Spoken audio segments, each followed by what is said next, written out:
Hell is empty, and all the devils are here. Guys, welcome back to the channel.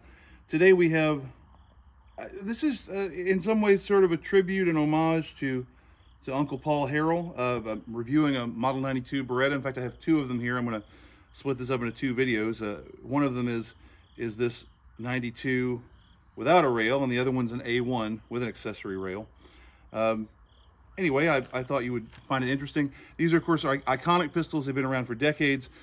I can't say anything about them that someone else hasn't already said. They've been around a long time, and most of you are probably familiar with them. But I had the chance to review a couple of them. I like them, and because they were favorites of Uncle Paul, I thought, well, I just have to take this opportunity. So I'm going to review a Model 92, a couple of them today in a couple of videos. I'm shooting the familiar Winchester White Box bulk packed ammo. When I put this away last time I was at the range, this box was upside down in my ammo can. When I picked it up, all the ammo just dumped out in the can. I've talked about this box before. I hate this packaging. The ammo's fine. Winchester, you make good ammo. I like it. The packaging is terrible. In any event, the Model 92 is well known. These are very, very popular. They're very beautiful pistols. They're very photogenic pistols, and I think that's why they showed up in so many action movies in the 80s and 90s and video games and things like that. And not even just in the 80s and 90s, but since then. And that has contributed to their popularity. A lot of police carried them back in the 90s. That's probably primarily because of their adoption by the U.S. military. These were adopted by the U.S. military, and so many people became familiar with them because so many people are in the service at some point. They, even if they only do a 4-year enlistment, they get exposure to this pistol. And then when they get out of the service and they think, well, I need to buy a pistol, they want to buy something familiar. And so they buy one of these. And it's not always the best choice for them. It's a fine pistol. I'm certainly not going to criticize it. But a lot of people choose it based more on familiarity than on its merits. And that's one of the things that's driven the popularity of this pistol. Also the good looks. It's a very sort of masculine looking pistol, but in some ways it has very feminine lines. It's a study in contrast. I would say that if this pistol were a person, particularly a movie character, this pistol would be Ellen Ripley in the Alien movies. Feminine and beautiful, but also strong and deadly. So I think that's part of its appeal. A few criticisms.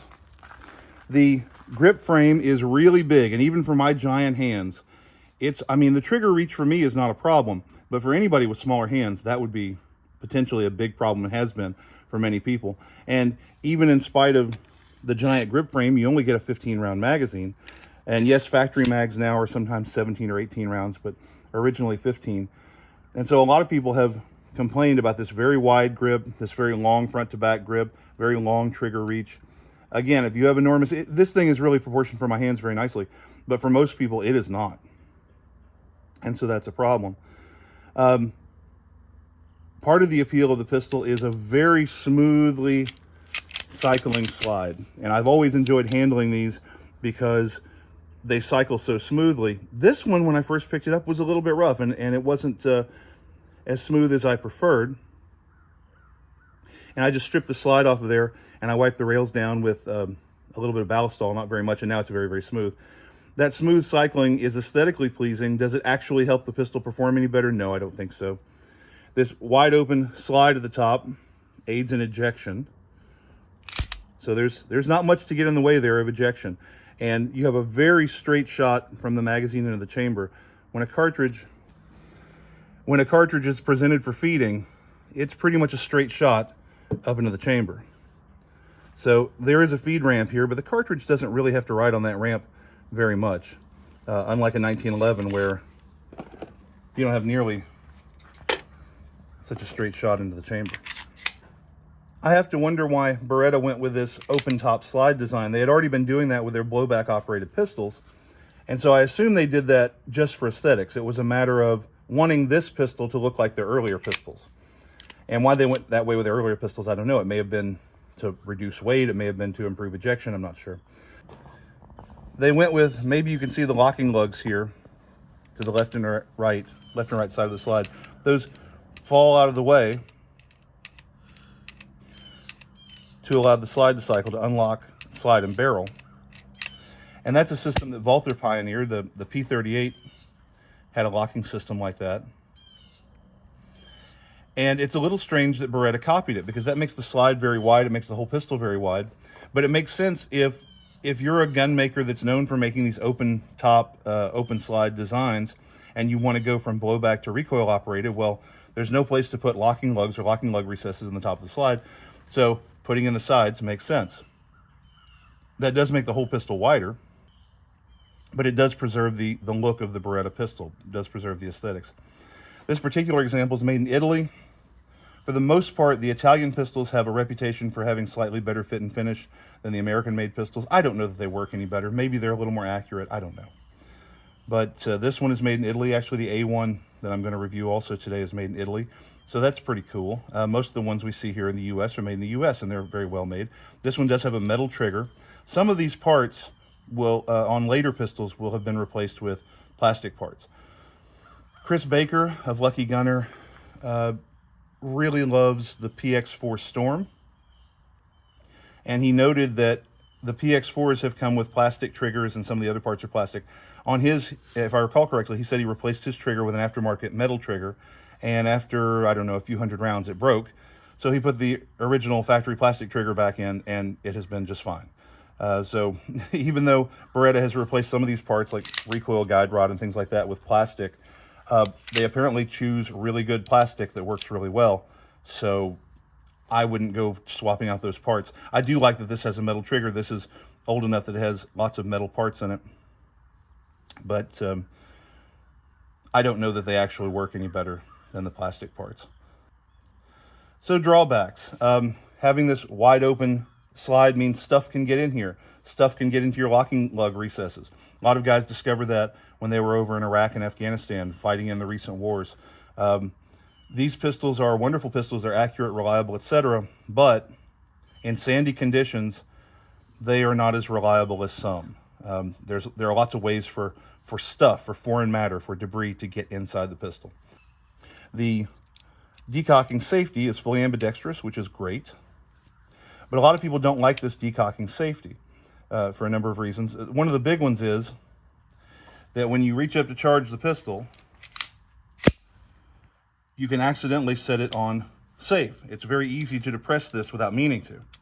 And when you do that, then you have a dead trigger. The gun doesn't work. And if you've done this in the middle of a gunfight or right at the beginning of a gunfight when you desperately need your pistol, you may not have the presence of mind to figure out why your gun isn't working. You may not have the presence of mind to remember just to press the safety back up. And so when you have an off switch that's very easy to activate, when you have this thing that makes the gun stop working, that is a big problem in a gunfight. So a lot of people don't like this. Beretta has addressed this in a couple of different ways. They make a G variant, which is decock only. And when you depress this, it just springs right back up. There is no engageable safety. And a lot of the later pistols were made that way. That's what some people preferred. They also shaped the decocker differently so that it's very hard to depress accidentally on some of the newer variants of the pistol. This one's a PX4. And the shape of this decocker, it's very easy to use. I can press it up and down. But even trying to depress it while charging the gun is difficult. If I make a really conscious effort, I can do it. But it's not the sort of thing that happens accidentally. The shape of that, I know this upswept bit, I'm not sure what it is about this that makes it so hard to depress accidentally, but that is, to my mind, an improvement. And so kudos to Beretta for that. This one, of course, has front cocking serrations. Some of the later variants of the Model 92 also have those. But one of the advantages even of the original is these little cutouts at the front allow for charging or for a press check from the front of the slide, if that's important to you. I don't really have a strong preference. I'm good either way. I'm perfectly happy grabbing the slide back here for a press check. But if you're one of those people who really likes grabbing the front of the slide, it's very easy to do on a Model 92, even one of the early ones. Or even on an earlier, like Beretta 951, from which this was derived. Of course, the first shot is intended to be double action, and then subsequent shots are intended to be single action. Has a relatively light, crisp trigger, short travel. Uncle Paul was always complaining about how much slack, or as he said, slop, is in this trigger. I don't mind it. It's similar to a two-stage rifle trigger. You just take up that slack in the first stage and then press cleanly through the second stage, and it's fine. The double action trigger is usually a relatively smooth roll. It's a little bit heavy, but I find these very shootable. Most people have found these shootable. These, of course, have an aluminum alloy frame, which is one of the advantages over the pistols they replaced. These replaced 1911s in U.S. service. They're a little bit lighter. The aluminum alloy doesn't rust, which is nice, although, of course, this has plenty of steel components, which can rust. The weight is probably the number one thing, and this holds a lot more ammo. It holds about twice as much ammo. If that's important to you in combat, I could see it being important in combat. Yeah, this is a genuine improvement. Some people like the fact that it's double action, that you can carry it sort of ready to fire. You just draw and press the trigger, and you have that long, heavy trigger pull like a revolver that keeps it relatively safe. Some people prefer carrying cocked and locked. They want to click off that safety and then fire every round in single action. It's just a matter of what you prefer there. This rear sight is dovetailed in. It's a separate piece. One of the, I'm going to call it a weakness of the design. One of the weaknesses of the design is that this front sight is integral to the slide. It's not a dovetailed piece. And so if that needs to be replaced, well, you don't have a lot of options. You can replace the whole slide. That's terrible. You can sort of cut this off and braze on a new one. There's kind of no good way of doing it. If you want a night sight up here, what Trijicon or whoever will do is drill in and just implant a tritium capsule in there, because there is no replacing this with a night sight. Some of the later variants have a dovetail cut out and the front sight will be dovetailed in. And to my mind, that's probably a better arrangement. Of course, this is very strong. This sight is not likely to get out of alignment. It's not going to fall out of its dovetail because it's not dovetailed in. So, it depends on what you like. It was probably a pretty good design in the 80s, but particularly when night sights became so popular, or in the 70s, I guess, when this was designed. When night sights on pistols became so popular, that became a problem, because you can't just replace that with a night sight. And then, of course, after so many years, when that vial goes dead, then you have to have it replaced again. It is a pain. So that's one of the drawbacks of the design. But these are quick and easy to field strip.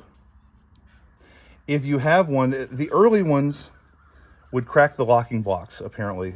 And I can't remember what the interval is for changing those in the military. It's every 3,000 rounds or 7,000 rounds. Every so many thousand rounds, the armorers will replace that locking block because it's known to crack. Ernest Langdon reported, at least on his PX4, even when his locking block broke after many tens of thousands of rounds, the gun still worked. He only discovered that the lock was broken the next time he stripped his pistol apart. It fell out in two pieces, and he realized, oh, that broke a while back. And he had another one there in his office and just dropped it in, and that was no problem.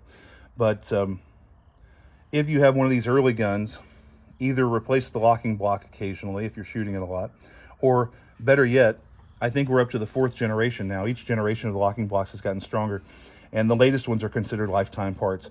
You can swap out your old locking block for a new one, and it will probably never break. It will probably last as long as the pistol does. Obviously, these grip panels are just screwed on. You can replace those with whatever you like. I like the original grip panels. One of the advantages of the design is that you can swap around this mag release, so it can be on the right side if that's what you want, either because you like pressing it with a finger or because you're left-handed, either one. So we have a bunch of potential advantages here to the design. This was available in double action only, without the decocker. Originally, it would have had a frame-mounted safety, and you could carry it cocked and locked, but those pistols are pretty uncommon anymore. They didn't make them for very long. The U.S. military insisted on a slide-mounted safety for some reason, and Beretta went with that. But there are variants now, again, that are single action only, that have a frame-mounted safety, or even that have a frame-mounted decocker in double action, if that's what you like. And some of those are pretty cool variants of the pistol. I'd also like you to note this oversized pin. The head of that pin doesn't need to be nearly that big. It's about the size of a dime, US dime. And originally on the early pistols, those were small pin heads. But some of the early guns in US service broke their slides, and the rear half would exit the pistol, would leave the frame, and sometimes hit people in the face. It was very dangerous. Now, I understand that was tracked down to one batch of pistols that was made with an inferior alloy. It's a long story, but those weren't actually intended to be shipped to the U.S. military, and they got shipped to them anyway. But the early designs could break break the slides. The U.S. military was shooting them with hot ammo and was shooting a lot of it. They were exceeding the service life of the pistol very quickly because they'd buy 1,000 of these pistols, but then, you know, most of them would stay in a warehouse somewhere. 10 of them would get checked out and just shot over and over for training classes. And so, you know, a pistol that was intended to last, whatever, 20,000 or 40,000 rounds, shoot, it would get that many through it in a year. And after years, these things would start to break. So part of the fix was Beretta just went with a bigger head on that pin so that if this slide breaks, it'll probably break here at the thinnest point around the locking block. If the slide breaks, it can only go about that far, and then it has to stop because that pin will catch it. So a very interesting safety feature. It was a small, simple fix, but it fixes a potentially big problem. So kudos to Beretta for engineering that fix. It's very interesting. Every time the U.S. military gets a new pistol, they get nostalgic about the old one that they hated. They and the new one is junk. It's terrible. You know, people forget that the 1911, when it was first adopted, yes, it was a very good pistol. It had gone through many iterations and designed by a genius, John Browning, but it wasn't perfect. Those early guns had to have some modifications before they were really suitable for service. The magazines especially were difficult in the early days. And after a few years, they finally figured out how to make good mags for them. When these Berettas came in, the locking blocks were a little brittle. The slides were a little brittle. Sometimes the back of the slide would hit you in the face. There were a bunch of problems with this, and Beretta fixed those, and that was great. And now, of course, we have the SIG P320, and it's having a bunch of teething problems. People dropping them and them firing, and uncommanded discharges. I'm not suggesting that the 320 is as good as this or 1911. I don't really like the 320, but I am suggesting that people now are saying, it's very common to say, oh, the Beretta is terrific and perfect and the 320 is junk. And they forget that when the Beretta 92 was adopted, a lot of people thought it was junk too, and they had evidence for it. Like, this thing was not performing all that well early on. But through reiteration, it got better. Same with the AR-15 M16. The early ones were not great, but they got a lot better. Even the early AKs were not that great, but they got better. So, yeah, part of the reason these are so great now is because the early ones were not that great, and the military put a lot of money and time into figuring out how to make them better. I guess the only other thing I want to say is, you know, Uncle Paul was a big fan of these, and I have to wonder if he hadn't been in the military, if this hadn't been adopted by the military, would he have been a fan? They're accurate, reliable pistols. He would have enjoyed that. There are a lot of things to like here, but I have a feeling that he got into these and he's familiar with these and associated with these primarily because of his time in the military. He was in first the Corps and then the Army National Guard, and probably came to the conclusion, well, if I'm going to go train with a pistol, carry a pistol, shoot a pistol a lot, it should be the one that I might carry into combat, because I want to have familiarity with that, you know, when I go into harm's way. And I'm sure these are skills that served him well, but if it hadn't been for this, would he have just stuck with 1911s? If it hadn't been for his time in the Corps, would he have loved 1911s, or would he have picked something else? When he joined the Corps, they were still issuing 1911s. When he switched to the Army, they would have been issuing the M9 or the Model 92. And even late in his life, long after he was out of the military, he bought a SIG P320 because that was what the military had standardized on, and he wanted to stay current. And he liked all of them. It's hard to say which one he liked the best. He certainly had a lot of affinity for the 1911. He had a lot of affinity for this one too. I don't know. But we're going to shoot this one and see how it shoots. Ought to shoot really well since it's an Italian-made example. We're shooting from about 15 yards.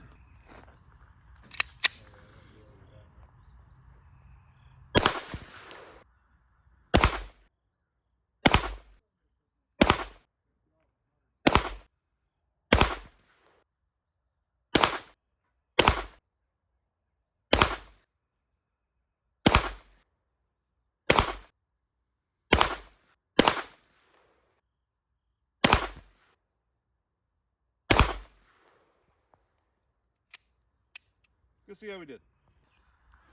Well, even for me at 15 yards, that's not great. The group is pretty nicely centered, a little low. My first one hit, I think, right there. My first one was almost perfectly on that dot, and I thought about just stopping there, just saying, yeah, it's an accurate pistol, and just no more filming.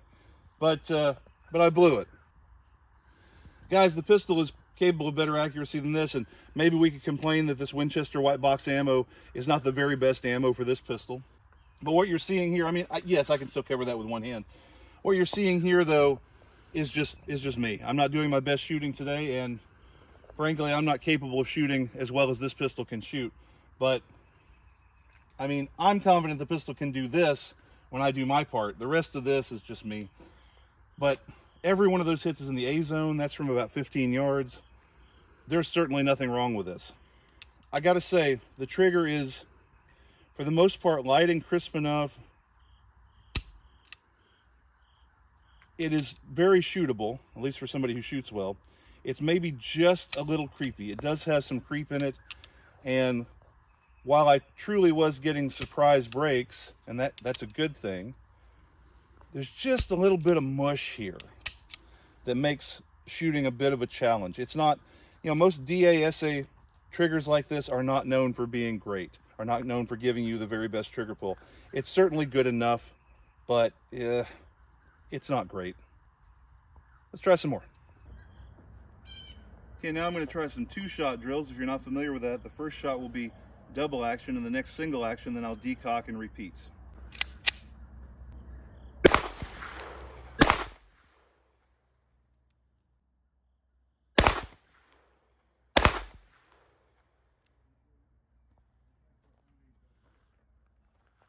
Now I'm trying to step away from all that smoke.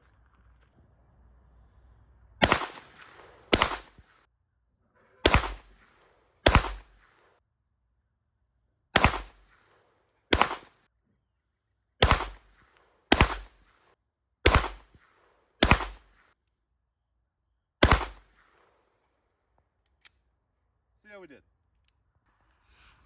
All right, I still have a group that I can cover with one hand, as long as that hand belongs to Godzilla. Left to right, really, this group hasn't opened up any. But up and down, it certainly has. And I don't know if that's a result of trying to manage this long double action trigger, or manage that transition, try to get back on target, and as I squeeze again, find that the pistol fires, sort of before I'm ready, because it's a much lighter, shorter pull. I can tell you that when I was a very young boom guy, my first pistol was a double action, single action like this, and I pretty quickly, I won't say I mastered that transition, double action to single action, but I got pretty good at it. I didn't have a great deal of difficulty. And I haven't shot a pistol like that in quite a while. I haven't done a lot of DASA shooting, done some. Haven't done a drill like this in years, I don't guess. And I thought, well, obviously I'm not going to have any difficulty with that. I mastered that a long time ago. I clearly need to work on this. And yes, these are all okay hits. Even the worst ones are just barely out here in the C zone. And if these were better centered, if the sights were just a little bit better regulated for this ammo, these would be over in the A zone. I would only have one C. If I've been aiming a little higher, that group is no bigger than the A zone, but it's still not a very good group. And so I clearly need to work on this skill. It's not horrible. I'm not shooting terribly, but I'm not shooting really very well either. This is kind of mediocre. So I need to work on this. And clearly I was shooting better in single action only. So I need to work on that skill. That's just me. That's my problem. But yeah, it's been a while since I did a drill like this. I was pulling through on that initial trigger pull double action, and kind of squeeze, and just wondering, when is this thing going to fire? I need to work on that. I need to do some dry fire drills or something. And I've been shooting double action recently, and I've been shooting better than this. So I don't know. Maybe it's this pistol. I'm not sure. And then once I had it in single action, I would squeeze again, and frequently the gun would fire before I was really ready. I mean, obviously my sights were roughly on the target, but maybe not exactly where I wanted them to be, because that second pull really is much lighter and shorter. Bear with the sounds of gunfire in the background. We are on a public range here. Anyway, accuracy is completely acceptable. The pistol's accuracy, maybe not mine. And mine is not horrible, but it's not great. It's better than most PFCs, but it's not great. So what do we have? We have a pistol with really great ergonomics if you have giant hands. Reliable. It's capable of good accuracy, but can you get that accuracy out of it? In my case, not so much. I need to work on that some more. It's certainly a fine pistol. It's now iconic. It's a beautiful pistol. It's a little large for concealed carry. Some people would say it's a little large even for open carry, even as a service pistol. Size inefficient. Bigger and heavier than a Glock 17, but it holds less ammo. So a lot of people will criticize it there. These are very strong pistols. They shoot pretty happily about the hottest ammo you can find on the market. I'm not inviting you to go out and try to hand load this up to 38 super velocities, but these pistols are very, very strong, and you can pretty safely shoot even very, very hot ammo through them. So if you want to shoot your Corbon or Buffalo Bore or whatever, generally these will handle it pretty happily. There's a lot to like here. I don't know if this one's for you, but these are iconic and they're popular for a reason.